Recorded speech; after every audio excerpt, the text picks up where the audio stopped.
Welcome learners, this is your mentor, teacher and friend here.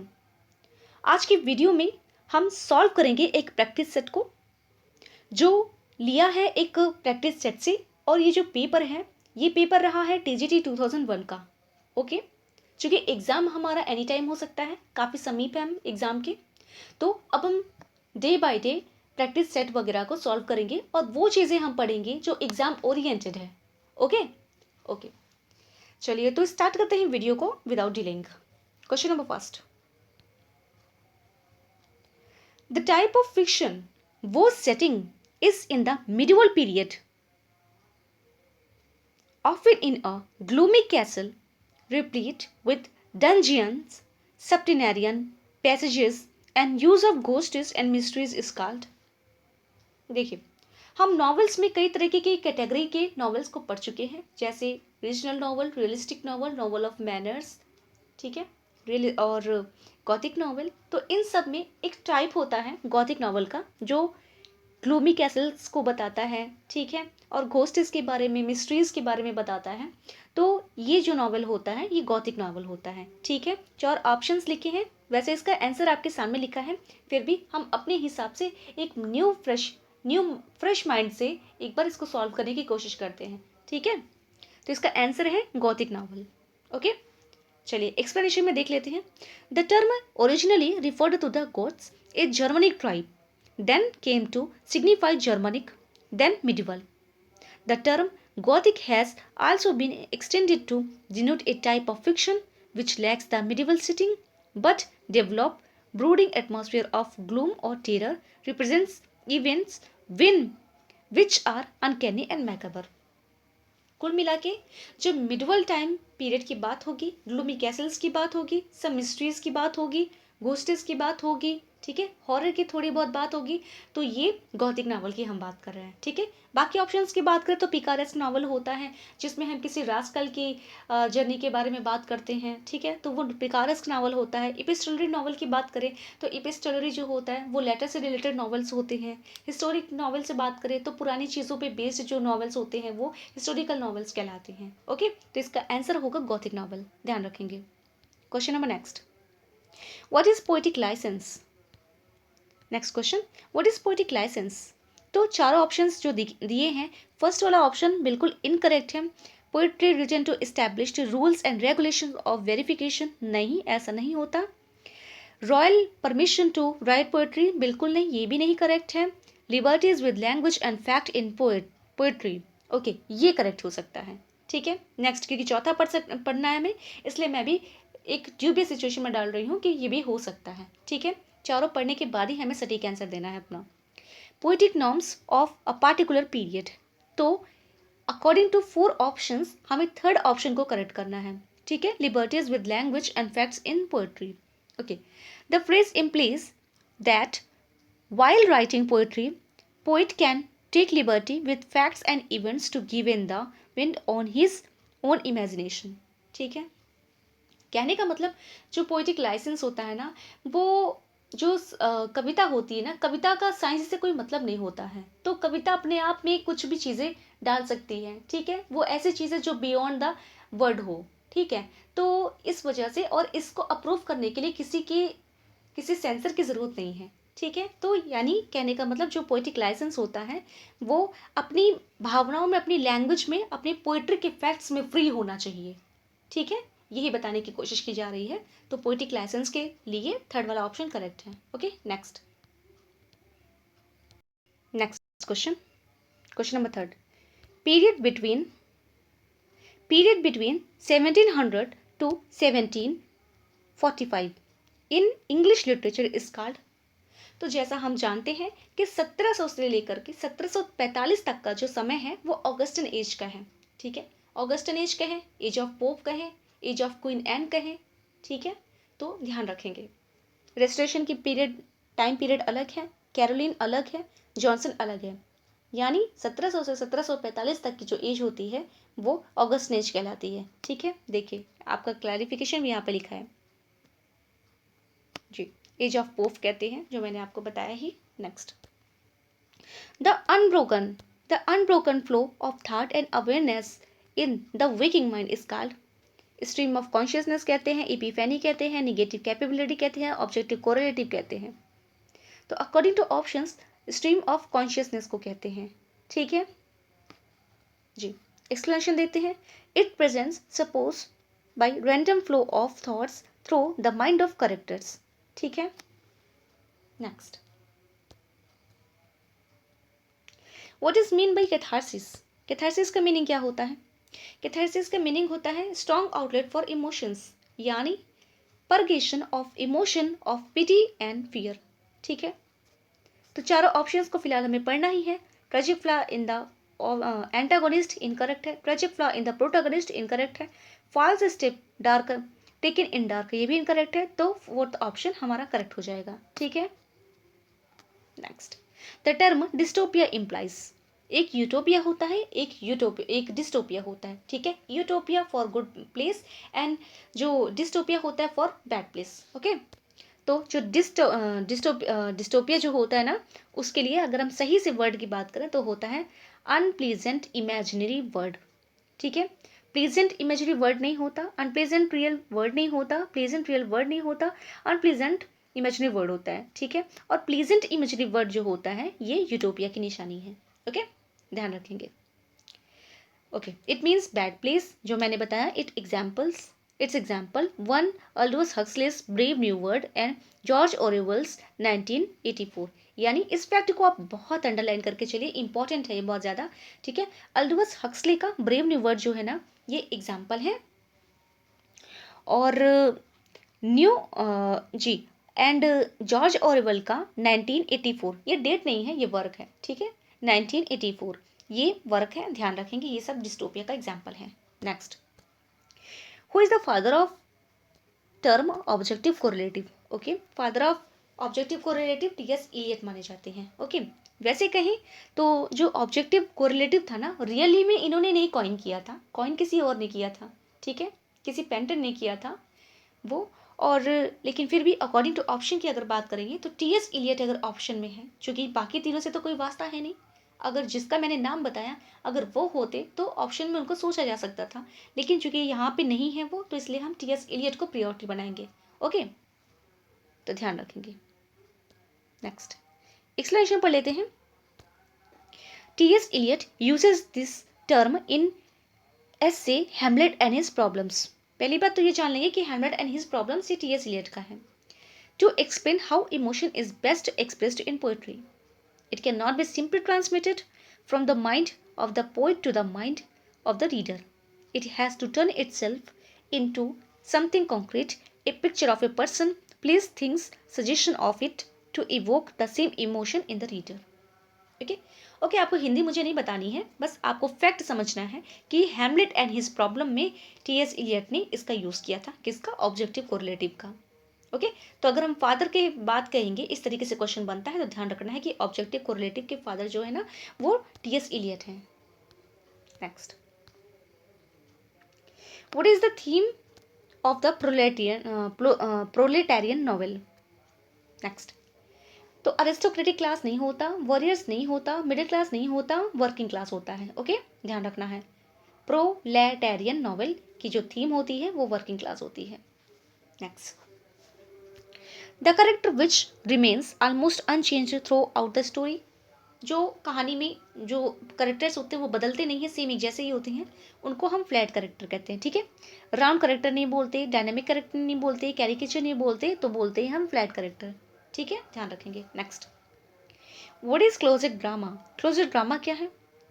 ये open में act करने के लिए है, या सिर्फ पढ़ने के लिए है, इंडोर एक्ट करने के लिए है, या फिर स्ट्रीट परफॉर्मेंस करने के लिए है? तो सबको पता है, हम सब जान रहे हैं, जो लिटरेचर की प्रिपरेशन कर रहे हैं उनके लिए सारे क्वेश्चन बहुत ईजी हैं। जो ड्रामा होता है ना, उसको पढ़ने के लिए जो लिखा जाता है उसको हम क्लोजेड ड्रामा कहते हैं। ओके, एक्सप्लेनेशन हम पढ़ लेते हैं। A closed drama is written in the form of a drama but is intended to be read rather than to be performed in the theatre. जैसे सैमसन एगोनिस्ट हो गया, ठीक है, शैलिस का प्रोमेथियस अनबाउंड हो गया। बहुत सारे और भी अदर एग्जाम्पल्स हैं, जैसे बायरन का हो गया, मैनफ्रेड हो गया, और ओदो द ग्रेट हो गया किड्स का। ठीक है, तो बहुत सारे एग्जाम्पल्स हैं हमारे पास में। फिलहाल हम टॉपिक पे आते हैं। Who is the Athar of Robinson Crusoe? तो रॉबिन्सन क्रूसो देखिए एक प्रकार का ये पिकारेस्क नावल है और इसको लिखा है ना डेनियल डिफो ने, ध्यान रखेंगे। Next, best work of Shakespeare वेरडन। तो शेक्सपियर के जो सबसे अच्छे वर्क माने जाते हैं ना, वो कौन सी ईयर के बाद आए या पहले आए, जो भी आपका आंसर है। तो इसका जो आंसर है ना वो है आफ्टर 1603, ठीक है, क्योंकि 1595 तक उनको सेटल होने में टाइम लग रहा था, 1612 में तो है नहीं क्योंकि ये इनका लास्ट स्टेज है, चलता है, और बिफोर 1601 इसका आंसर नहीं है, तो इसका आंसर हो जाएगा 1603। और 1603 के बाद के जो वर्क्स है ना वो इनके बेस्ट वर्क में से आते हैं, ठीक है, ध्यान रखेंगे। It considerable part of Shakespeare's work was done before 1603, but certainly the best part was the not, ठीक है। तो कुल मिला के में ध्यान रखना जो बेस्ट वर्क थे इनके ये 1603 के बाद ही हैं, ठीक है। Next, Venus and Adonis by Shakespeare was written in stanza of 6 lines, ठीक है। इस 6 लाइन के स्टेंजा फॉर्म में विनस एंड एडोनिस को लिखा गया है, जो 1593 में लिखी हुई पोयम है, ठीक है, एक नैरेटिव पोयम है, ध्यान रखेंगे। Venus and Adonis is in 6-line stanza and Rape of Lucrece in 7-line stanzas। Ji, 7-line stanza को हम क्या कहते हैं, हम प्राइमरल कहते हैं, ठीक है, ध्यान रखेंगे। और जो रेप ऑफ लुक्री आई थी वो 1594 में आई थी, ठीक है। ये सब छोटे छोटे क्लूज हैं जो हमें याद होने चाहिए। Next, Which drama of Shakespeare was not included in the first folio of 1603 by Hemming and Condell? तो पूछा ये जा रहा है कि 1623 में जो इनका फर्स्ट फोलियो आया था शेक्सपियर का, उसमें जो 37 प्लेज लिखे गए थे उनमें से कौन सा प्ले इंक्लूड नहीं था। देखिए उसमें सारे प्लेज इंक्लूड थे, बस एक प्ले जो पेरिक्लेस है, जो रोमांस है हमारा, वो इंक्लूड नहीं था, ठीक है। अब तो बच्चों के लिए बहुत इजी क्वेश्चन हो गया है, लेकिन जो इंपॉर्टेंट है हमें उसको पढ़ना है, और इंपॉर्टेंट इजी क्वेश्चन से ही हमारे काम होते हैं, ठीक है। नेक्स्ट क्वेश्चन, अच्छा इसका एक्सप्लेनेशन जी बिल्कुल वही जो चीज़ें मैंने आपको बताई ना वो यहाँ पे गिवन है, तो हम आगे चलेंगे। It is believe that Shakespeare was found guilty of dear poaching of the in the garden of. देखिए ये जो चीज़ कही जाती है कि शेक्सपियर जो है एक बार डियर पोचिंग कर रहे थे, तो इसका ये किसके गार्डन से ये डियर पोचिंग का काम कर रहे थे, वो थे थॉमस लूसी, ठीक है, ये ध्यान रखेंगे। थॉमस लूसी के गार्डन से ये डियर पोचिंग का काम कर रहे थे, ओके।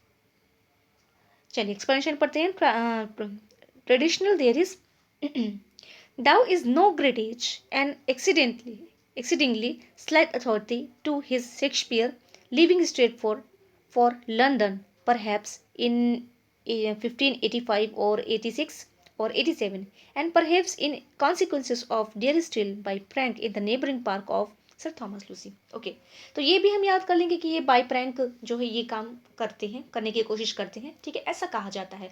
और फिर इसके लिए जो है इनको कुछ सजाएं भी होती हैं, वो सारी चीज़ें हैं। जब हम शेक्सपियर के बारे में पढ़ रहे थे तो हमने ये चीज़ जानी थी। नेक्स्ट क्वेश्चन है, who is the Athar of this line, tigers heart raped in players height. देखिए सबसे बड़े इनके जो जेलसी करने वाले थे, जो मास्टर ऑफ प्लॉट कंस्ट्रक्शन है, ठीक है, रोमांटिक कॉमेडी के जो रिलेटेड माने जाते हैं, वो है रॉबर्ट ग्रीन जी, और उन्होंने ये बात कही थी शेक्सपियर के लिए, ठीक है। ये यूनिवर्सिटी बिट्स में भी आते हैं, हमें ध्यान रखना है। नेक्स्ट,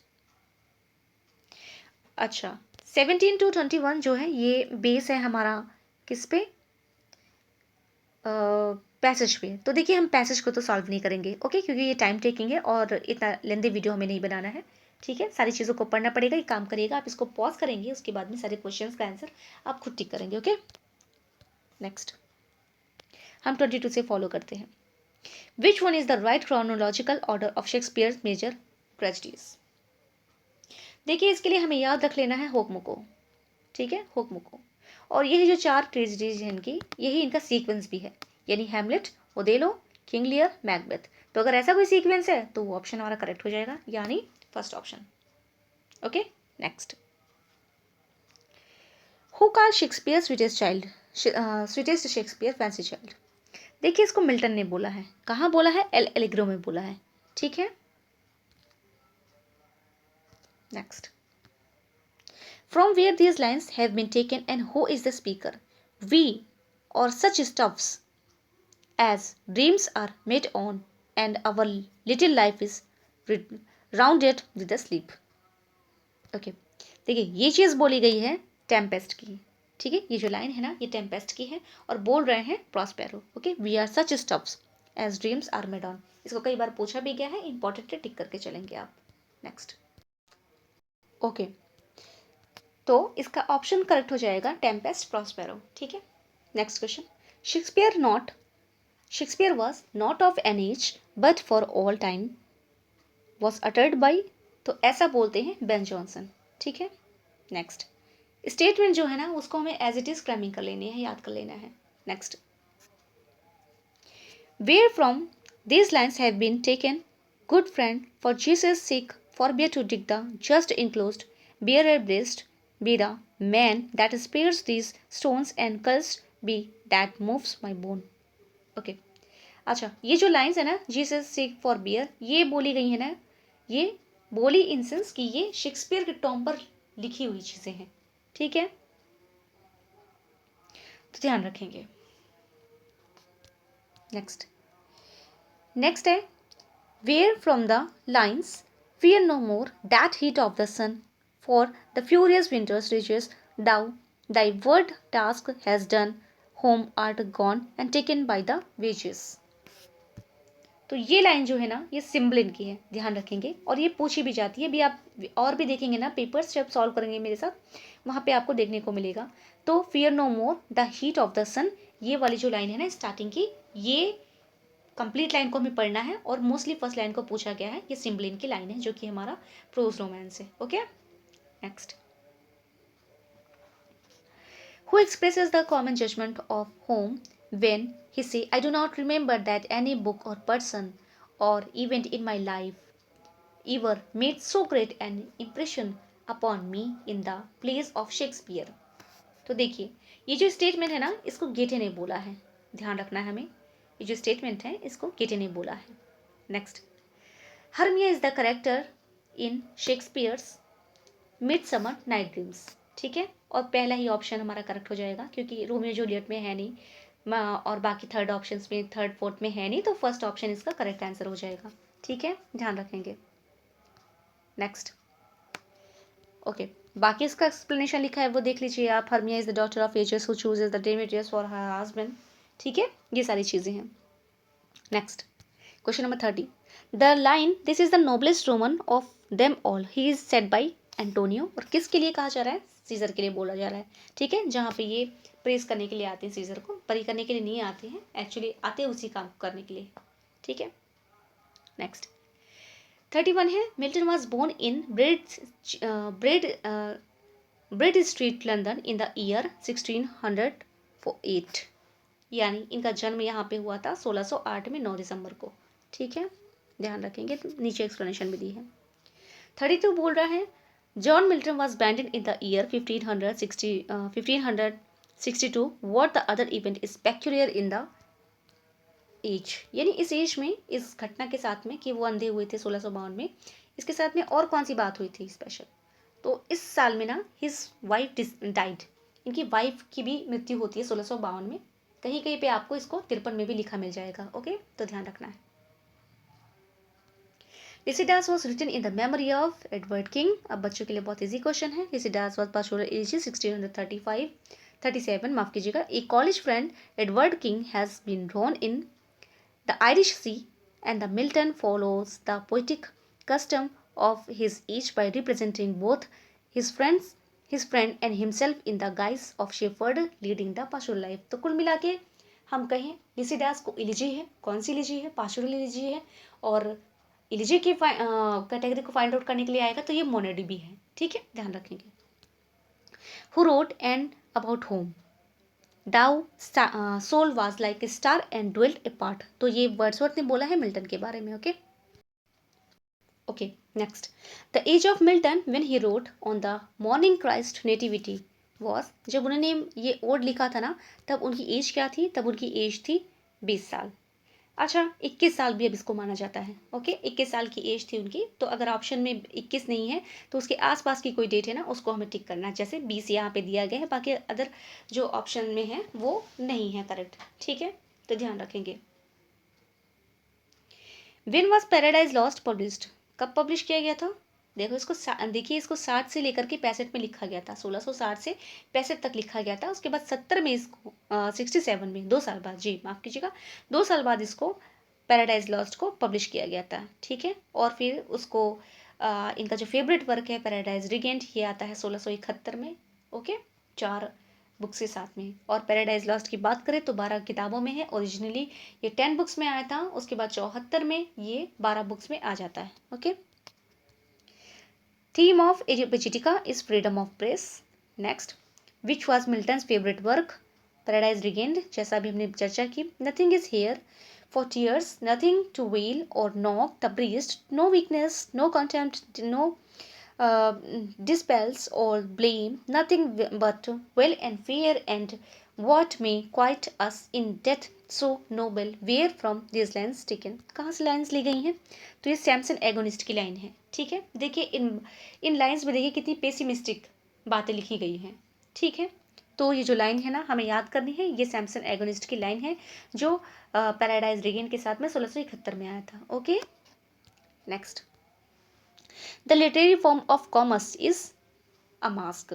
जो कॉमर्स है ना, अकॉर्डिंग टू जेनर बात करी जाए तो वो मास्क है। नेक्स्ट, वो Milton consider his master in poetry. तो मास्टर, पोइट्री का मास्टर कौन कंसीडर, ये मिल्टन कंसीडर करते हैं, किसको करते हैं? स्पेंसर को करते हैं। ठीक है, और इनको पोएट भी कहा जाता है, चार्ल्स नाम ने इनको बोला है। Okay, next, the lyrical ballads were better appreciated in America than in England. The first edition published in America in year 1802. Okay, यानी जो वैसे इंग्लैंड में आया था ना वो 1798 में आया था, लेकिन अमेरिका में कब आता है इसका फर्स्ट एडिशन? तो ये 1802 की बात है। ओके, ध्यान रखेंगे। When was Wordsworth laureated? तो 1843 की ये बात है जब इनको पोएट लॉरिएट बनाया जाता है। ठीक है, फिर इनके बाद टेनिसन को। ठीक, नेक्स्ट,